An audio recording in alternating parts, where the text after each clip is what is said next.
दोस्तों, भारत के खिलाफ आखिरी टेस्ट मैच में यानी कि ओवल टेस्ट मैच में इंग्लैंड की जो बैच बॉल क्रिकेट है वो इंग्लैंड का बंटाधार कर दिया। क्या इंग्लैंड की टीम बैच बॉल की वजह से ही इस सीरीज को जीतने से चूक गई और इस सीरीज को 2-2 से बराबरी पर रह गई। इंग्लिश मीडिया और इंग्लैंड के क्रिकेट जो एक्सपर्ट हैं बैच बॉल पर पूरी तरीके से भड़क गए हैं और इंग्लैंड की टीम में हाहाकार भी मच गया है, जो इस समय इस बात को दिखाता है कि इस मामले में इंग्लैंड की कमाल की हिपोक्रेसी है। जिस बैच बॉल को इंग्लैंड के क्रिकेट एक्सपर्ट महान आविष्कार बताया करते थे, बड़बोलापन दिखाया करते थे, मानो इंग्लैंड ने ही क्रिकेट में आक्रामक खेलना सिखाया है। यह बात अलग है कि Jayasuriya, Virender Sehwag, Adam Gilchrist, Matthew Hayden, Yuvraj Singh जैसे बल्लेबाज हजारों रन बनाकर चले गए इसी अंदाज में, लेकिन इंग्लैंड की टीम, इंग्लैंड के क्रिकेट एक्सपर्ट इसे अपना आविष्कार बताया करते थे। अब जो है भारत के खिलाफ हार गए तो कहते हैं कि भैया यह तो मुर्दा है। भारत के खिलाफ आखिरकार आखिरी मैच गंवाने के बाद बैच बॉल पर पूरी तरीके से भड़ास निकाल रही है इंग्लैंड की media. Nasser Hussain, Michael Vaughan जैसे पूर्व क्रिकेटर ने भी इंग्लैंड के ऊपर पूरी तरीके से भड़ास निकाल रहे हैं। दोनों के बयान अगर आप सुनेंगे तो माइकल वॉन ने बैच बॉल की क्लास लगाई है और हार के लिए जिम्मेदार भी बताया है। माइकल वॉन ने इंग्लैंड के बल्लेबाजों की क्लास लगाते हुए कहा, जैसे ही वह टारगेट के करीब पहुंचे 70 रन के अंदर उन्होंने और ज़्यादा रिस्क लेना शुरू कर दिया और आखिरी दिन का सुबह उनका अप्रोच ही गलत था। बहुत ज़्यादा रिस्की शॉट उन्होंने खेला। उन्होंने बस एक स्टडी हेड चाहिए था और वो तो शांत दिमाग से खेल की संभालता और जितना भी वक्त लगे टारगेट तक पहुंचता, लेकिन ऐसा कुछ नहीं हुआ। टीम इंडिया ने इंग्लैंड के बल्लेबाजों को उकसाया और उसी के जाल में जो है इंग्लैंड के बल्लेबाज पूरी तरीके से फंस गए। अगर साउथ अफ्रीका ऐसे हारती तो हम कहते उन्हें चूक कर दिया है। इंग्लैंड की हार वैसी ही थी, बहुत बड़ी चूक, और यह हार इंग्लैंड को बहुत दर्द देगी। जब आपको पता हो कि यह मैच आपके हाथ में था और फिर भी मैच हार गए, यह बहुत बड़ा सदमा लगा है। इंग्लैंड की टीम देखने में शानदार लगती है और उनके खेलने के अंदाज की वजह से ही उन्हें काफ़ी अटेंशन भी मिलता है, लेकिन यही उनका अब तक का सबसे बड़ा प्रॉब्लम भी रहा है। तो माइकल वॉन कहते हैं कि बैच बॉल ने ही यही मैच हरवा दिया भारत की टीम से।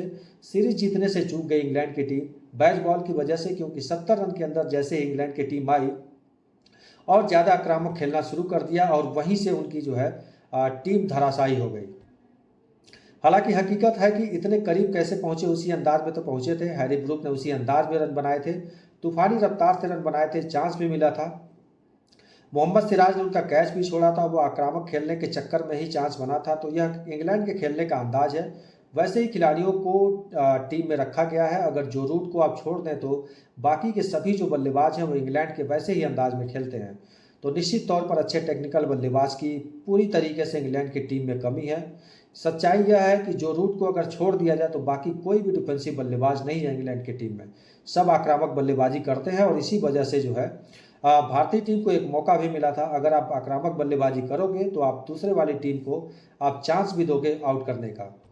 अगर आखिर में एक बल्लेबाज भी टिक कर खेलता तो ये टारगेट इंग्लैंड की टीम अचीव कर सकती थी, लेकिन लगातार बैच बॉल आक्रमण खेलने के चक्कर में इंग्लैंड की टीम अपना ही बंटाधार करा दिया इस पूरे मैच में। इंग्लैंड के बल्लेबाज पूरी तरीके से नर्वस दिखाई दे रहे थे, अंधाधुंध बल्ला चला रहे थे, कॉन्फिडेंस था नहीं। कई बार क्या होता है कि आक्रामक भी कॉन्फिडेंस के साथ किया जाता है, लेकिन इंग्लैंड की टीम पर स्कोर बोर्ड का दबाव आ गया था। जीत के करीब आने के बाद इंग्लैंड के बल्लेबाज पूरी तरीके से नर्वस दिखाई दे रहे थे।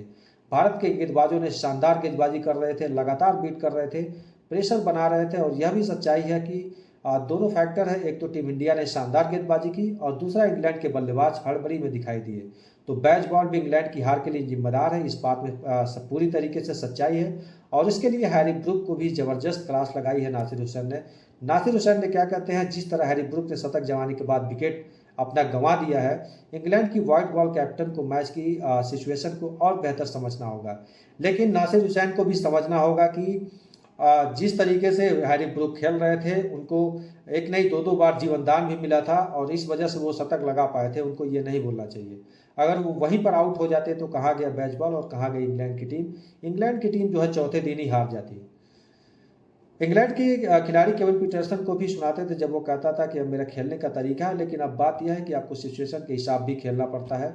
लेकिन ऐसा नहीं कर पाई इंग्लैंड की टीम और इसी वजह से हार भी गई। हालांकि दोस्तों उसके बाद भी कई बल्लेबाज थे, कई विकेट इंग्लैंड के बाकी थे, आप हैरी ब्रूक को जिम्मेदार नहीं बता सकते। इसी अंदाज में उन्होंने सेंचुरी जमाई और इंग्लैंड को जीत के करीब लाए। तो आप कह सकते हैं जिसे इंग्लैंड ने अपना सबसे बड़ा हथियार माना था उसे अब मूर्खता बताया जा रहा है और हार कई बार हाहाकार मचा देती है, और वही हुआ है इंग्लिश की टीम में। इंग्लिश की टीम में यानी कि इंग्लैंड की टीम में इस समय पूरी तरीके से हाहाकार मचा हुआ है। हालांकि दोस्तों जहां तक बात है बैजबॉल की, तो भारत की टीम ने बैजबॉल से भी पीछे ढकेल दिया था इंग्लैंड की टीम को। लॉर्ड्स में कैसी बल्लेबाजी की इंग्लैंड की टीम ने, पहली पारी में 3 की एवरेज से बल्लेबाजी की थी। तो बैजबॉल को भी भूला कर दिया गया था और इंग्लैंड ने टीम इंडिया ने वैसा प्रेशर बनाया कि इंग्लैंड की टीम पर। और क्या इंडिया के खिलाफ आखिरी टेस्ट मैच में इंग्लैंड की हार के लिए आप बैजबॉल को जिम्मेदार मानते हैं या इंग्लैंड की जो बल्लेबाजी है उसको आप जिम्मेदारी मानते हैं?